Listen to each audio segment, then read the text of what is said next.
നമസ്കാരം. കേരളത്തിന്റെ മണ്ണിൽ വീണ്ടും ഒരു വിപ്ലവത്തിന്റെ കാഹളം മുഴങ്ങുകയാണ്. രാഷ്ട്രീയ വിപ്ലവമല്ല, നൂറ്റാണ്ടുകളായി ഈ മണ്ണിൽ നിലനിന്നു പോരുന്ന സനാതന സംസ്കാരത്തെയും അതിൻ്റെ ജീവനാഡിയായ ക്ഷേത്രങ്ങളെയും സംരക്ഷിക്കാനുള്ള ഒരു മഹാധർമ്മയുദ്ധത്തിന്റെ കാഹളം. കോഴിക്കോടിന്റെ മണ്ണിൽ നിന്ന് ക്ഷേത്ര സംരക്ഷണ സമിതിയുടെ 60ാം സംസ്ഥാന സമ്മേളന വേദിയിൽ വെച്ച് കോഴിക്കോട് അമൃതാനന്ദമയി മഠം മഠാധിപതി സ്വാമി വിവേക അമൃതാനന്ദപുരി മുഴക്കിയ ആ വാക്കുകൾ കാലങ്ങളായി അനീതി കണ്ടിട്ടും പ്രതികരിക്കാതെ മൗനം പാലിച്ച ഒരു വലിയ സമൂഹത്തിന് നേരെയുള്ള ചാട്ടുളി കൂടിയാണ്. ക്ഷേത്ര വിമോചന സമരത്തിന് സമയമായി. ഇനി ഉറങ്ങിയിരുന്നാൽ ബാക്കിയുള്ളതുകൂടി അവർ കൊണ്ടുപോകും. ഈ വാക്കുകൾ കേരളത്തിലെ ഓരോ ഹൈന്ദവ വിശ്വാസിയുടെയും ഉള്ളിൽ ഒരു തീപ്പൊരിയായി പടരേണ്ടതുണ്ട്. എന്തുകൊണ്ടാണ് സ്വാമിക്ക് ഇത്രയും കടുത്ത ഭാഷയിൽ പ്രതികരിക്കേണ്ടി വന്നത്?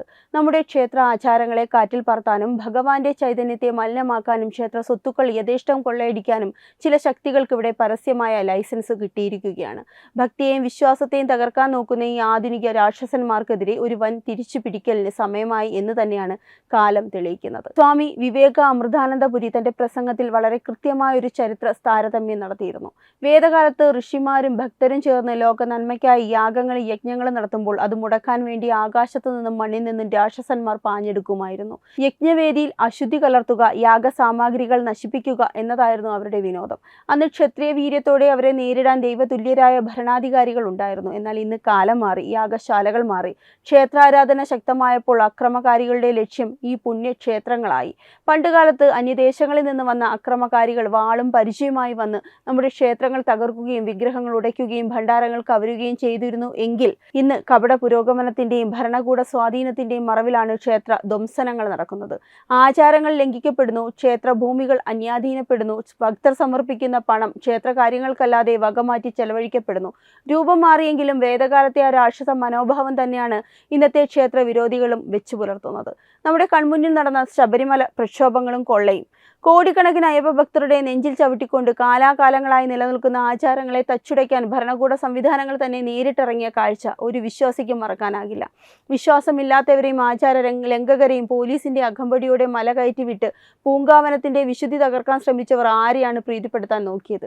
കേരളത്തിൽ മാത്രമല്ല ഈ ദുരവസ്ഥ. അയൽ സംസ്ഥാനമായ തമിഴ്നാട്ടിലെ പ്രശസ്തമായ തിരുപ്പുറം കുണ്ട്രം ക്ഷേത്രത്തിലും ഇതേ രീതിയിലുള്ള കടന്നുകയറ്റങ്ങളും ആചാര ലംഘനങ്ങളും നാം കണ്ടു. എവിടെയൊക്കെ ഹിന്ദു സമൂഹം ഭക്തിയോടെ ദൈവത്തെ വണങ്ങുന്നുവോ അവിടെയൊക്കെ വിള്ളലുകൾ ഉണ്ടാക്കാൻ ആസൂത്രിതമായ ശ്രമങ്ങൾ നടക്കുന്നുമുണ്ട്. അതുകൊണ്ടാണ് ബാക്കിയുള്ള ക്ഷേത്ര സ്വത്തുക്കളെങ്കിലും സംരക്ഷിക്കാൻ ഒരു മഹാപ്രസ്ഥാനമായി മാറാൻ ഹിന്ദുക്കൾ മുന്നിട്ടിറങ്ങണമെന്ന് സ്വാമി ആഹ്വാനം ചെയ്യുന്നത്.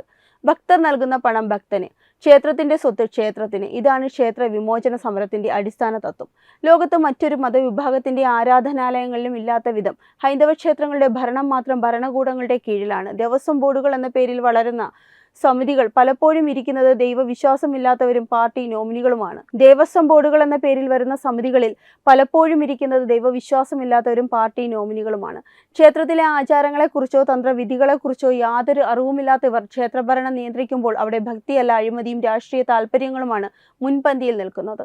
തമിഴ്നാട്ടിലും കേരളത്തിലും ആയിരക്കണക്കിന് ഏക്കർ ക്ഷേത്ര ഭൂമികളാണ് വഖഫ് ബോർഡും ഇതര മതസ്ഥരും മാഫിയകളും ചേർന്ന് കയ്യേറിയിരിക്കുന്നത്. വർഷങ്ങൾ കഴിഞ്ഞിട്ടും ഇവ തിരിച്ചുപിടിക്കാൻ ദേവസ്വം അധികാരികൾക്ക് മടിയാണ്. എന്നാൽ ഭക്തരുടെ നേരെ കുതിര കയറാൻ ഇവർക്ക് 100 നാവാണ് താനും. ഈ അവസ്ഥയ്ക്ക് അറുതി വരുത്തണമെങ്കിൽ ക്ഷേത്രങ്ങളുടെ ഭരണം പൂർണ്ണമായും രാഷ്ട്രീയ വിമുക്തമാക്കണം. അത് സന്യാസി ശ്രേഷ്ഠന്മാരും ആചാര്യന്മാരും യഥാർത്ഥ ഭക്തരും അടങ്ങുന്ന സമിതികൾക്ക് കൈമാറണം. അതിനായുള്ള ശക്തമായ നിയമ പോരാട്ടങ്ങൾക്കും തെരുവ് പ്രക്ഷോഭങ്ങൾക്കുമാണ് ഇനി നമ്മൾ സാക്ഷ്യം വഹിക്കാൻ പോകുന്നത്. ക്ഷേത്ര സംരക്ഷണം എന്നത് കേവലം പ്രായമായവരുടെ മാത്രം ജോലിയല്ല. അമ്മമാരും യുവാക്കളും ഈ സമരത്തിന്റെ മുൻനിരയിലേക്ക് വരണം. ഉറക്കം വിട്ടുണരാൻ ഹിന്ദു സമൂഹം തയ്യാറാവണം. സ്വാമി വിവേക അമൃതാനന്ദപുരിയുടെ ഈ വാക്കുകൾ ഓരോ വിശ്വാസിയും സ്വന്തം ഹൃദയത്തോട് ചേർത്ത് പിടിക്കേണ്ട സമയമാണിത്. ജാതി ചിന്തകൾക്കും രാഷ്ട്രീയ വ്യത്യാസങ്ങൾക്കും അപ്പുറം തങ്ങളുടെ നിലനിൽപ്പിന്റെ പ്രതീകമായ ക്ഷേത്രങ്ങൾക്ക് വേണ്ടി ഒന്നിച്ചണിനിരക്കേണ്ട ഘട്ടമാണിത്. കൊള്ളയടിക്കപ്പെടുന്ന ഭണ്ഡാര പണത്തെക്കുറിച്ചും അന്യാധീനപ്പെടുന്ന ഭൂമിയെക്കുറിച്ചും നമ്മൾ ഇനി മിണ്ടാതിരുന്നാൽ വരും തലമുറയ്ക്ക് ആരാധിക്കാൻ നമ്മുടെ ക്ഷേത്രങ്ങൾ അവശേഷിക്കില്ല എന്ന യാഥാർത്ഥ്യം നാം തിരിച്ചറിയണം. ക്ഷേത്ര വിമോചന സമരത്തിന്റെ കാഹളം മുഴങ്ങിക്കഴിഞ്ഞു. ഇനി പിന്മാറ്റമില്ല, ഒളിച്ചോട്ടമില്ല. നമ്മുടെ ആചാരങ്ങൾ നമ്മൾ തന്നെ സംരക്ഷിക്കും. നമ്മുടെ ക്ഷേത്ര സ്വത്തുക്കൾ നമ്മൾ തന്നെ കാക്കും. കോഴിക്കോടിന്റെ മണ്ണിൽ നിന്ന് തുടങ്ങിയ ഈ ധർമ്മയുദ്ധം കേരളം ഒട്ടാകെ പടരുന്ന കാര്യത്തിൽ യാതൊരു സംശയവുമില്ല. ഇത് കേവലം ഒറ്റപ്പെട്ട സംഭവമൊന്നുമല്ല. ഭക്തരുടെ കണ്ണിൽ പൊടിയിട്ടുകൊണ്ട് ക്ഷേത്രങ്ങളുടെ ഭൂമിയും അധികാരവും കവരുന്ന ആസൂത്രിത നീക്കങ്ങൾ കേരളത്തിൽ വൻതോതിൽ നടക്കുന്നുണ്ട്. കേരളത്തിലെ ക്ഷേത്രഭൂമി കയ്യേറാൻ ഭരണകൂട ഒത്താശയോടെ നടന്ന നീക്കങ്ങൾ ഇതിനകം തന്നെ ഹൈന്ദവ സമൂഹം വലിയ പ്രതിഷേധത്തോടെയാണ് നേരിട്ടത്. ഭക്തരുടെ കോടിക്കണക്കിന് രൂപ കൈപ്പറ്റുന്ന ദേവസ്വം ബോർഡുകൾ ക്ഷേത്രങ്ങളുടെ പുനരുദ്ധാരണത്തിനോ സംരക്ഷണത്തിനോ താൽപ്പര്യം കാണിക്കാറില്ലെന്ന് മാത്രമല്ല, ക്ഷേത്ര ആചാരങ്ങളിൽ കൈയിട്ട് വാരാൻ പരമാവധി ശ്രമിക്കുകയും ചെയ്യുന്നു. ശബരിമലയിലെ ആചാര സംരക്ഷണവുമായി ബന്ധപ്പെട്ട് പന്തളം കൊട്ടാരവും ഭക്തജന കൂട്ടായ്മയും ദേവസ്വം ബോർഡിന്റെ ഏകപക്ഷീയമായ തീരുമാനങ്ങൾക്കെതിരെ സുപ്രീം കോടതിയിൽ അടക്കം നടത്തുന്ന ശക്തമായ നിയമ പോരാട്ടങ്ങൾ ഇതിന് തെളിവാണ്. ക്ഷേത്ര ഭരണത്തിൽ നിന്ന് രാഷ്ട്രീയക്കാരെയും അവിശ്വാസികളെയും പുറത്താക്കി അവ പൂർണ്ണമായും ഭക്തജന സമിതികൾക്ക് കൈമാറേണ്ടതുണ്ട് എന്ന സ്വാമി വിവേക അമൃതാനന്ദപുരിയുടെ വാക്കുകളെ അടിവരയിടുന്നതാണ് തവനൂരിലും പന്തളത്തുമെല്ലാം നമ്മൾ കാണുന്ന ഈ പുതിയ പ്രതിരോധങ്ങൾ. ഇനിയും ഒരു വിട്ടുവീഴ്ചയ്ക്കോ ഒത്തുതീർപ്പിനോ ഹൈന്ദവ സമൂഹം തയ്യാറല്ല എന്ന ശക്തമായ പ്രഖ്യാപനമാണ് നാം നടത്തേണ്ടത്. കാലങ്ങളായി നമ്മളെ വെറുമൊരു വോട്ട് ബാങ്ക് മാത്രമായി കണ്ട് നമ്മുടെ ക്ഷേത്ര ഭണ്ഡാരങ്ങളെയും സ്വത്തുക്കളെയും ഇടതു വലതു മുന്നണികൾ മാറി മാറി ചൂഷണം ചെയ്യുകയായിരുന്നു. മറ്റ് മതവിഭാഗങ്ങളുടെ ആരാധനാലയങ്ങളിൽ കൈയിടാൻ ഭയക്കുന്ന ഇവിടുത്തെ ഭരണകൂടങ്ങൾ ഹിന്ദുവിന്റെ കാര്യത്തിൽ മാത്രം മതേതരത്വം പ്രസംഗിക്കാൻ വരുന്നത് നമ്മുടെ നിസ്സംഗത കൊണ്ടാണ്. എന്നാൽ ഇനി ആ കളി നടപ്പില്ല. പ്രതിരോധത്തിന്റെ കാലം കഴിഞ്ഞു. ഇനി പ്രതികരണത്തിന്റെ നാളുകളാണ്. സ്വാമി വിവേക അമൃതാനന്ദപുരി പറഞ്ഞതുപോലെ നമ്മുടെ സംസ്കാരം കാക്കാൻ നമ്മൾ തന്നെ തെരുവിലിറങ്ങണം. വരാനിരിക്കുന്ന ക്ഷേത്ര വിമോചന സമരം ഈ മണ്ണിന്റെ സനാതന ധർമ്മത്തിന്റെ പൂർണ്ണമായ വീണ്ടെടുപ്പാണ്.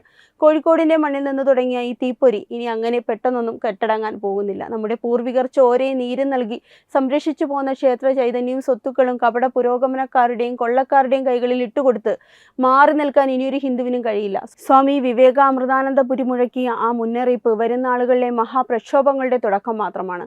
ജാതി ചിന്തകൾക്കപ്പുറം, രാഷ്ട്രീയ ഭേദങ്ങൾക്കപ്പുറം സനാതനധർമ്മത്തിന്റെ കാവലാളുകളായി നമ്മൾ ഒന്നിച്ച് അണിനിരക്കും. നമ്മുടെ ആചാരങ്ങൾ നമ്മൾ തന്നെ കാക്കും. നമ്മുടെ അവകാശങ്ങൾ നമ്മൾ തന്നെ പിടിച്ചെടുക്കും. ഭഗവാന്റെ മണ്ണിൽ അധർമ്മത്തിന്റെ കൊടികൾ താഴ്ത്തി ധർമ്മത്തിന്റെ വിജയക്കൊടി പാറിക്കുന്നത് വരെ ഈ ക്ഷേത്ര വിമോചന സമരം തുടരുക തന്നെ ചെയ്യും. വെബ് ഡെസ്ക് തത്വമൈ ന്യൂസ്. HIV അണുബാധ സന്തോഷപൂർണമായ ഒരു ജീവിതത്തിന് തടസ്സമല്ല. HIV അണുബാധയ്ക്ക് ഫലപ്രദമായ ചികിത്സ ഇന്ന് ലഭ്യമാണ്. ഇതിന് യഥാസമയം അണുബാധ കണ്ടെത്തുന്നതും കാലേക്കൂട്ടി ചികിത്സ നടത്തേണ്ടതും അത്യാവശ്യമാണ്.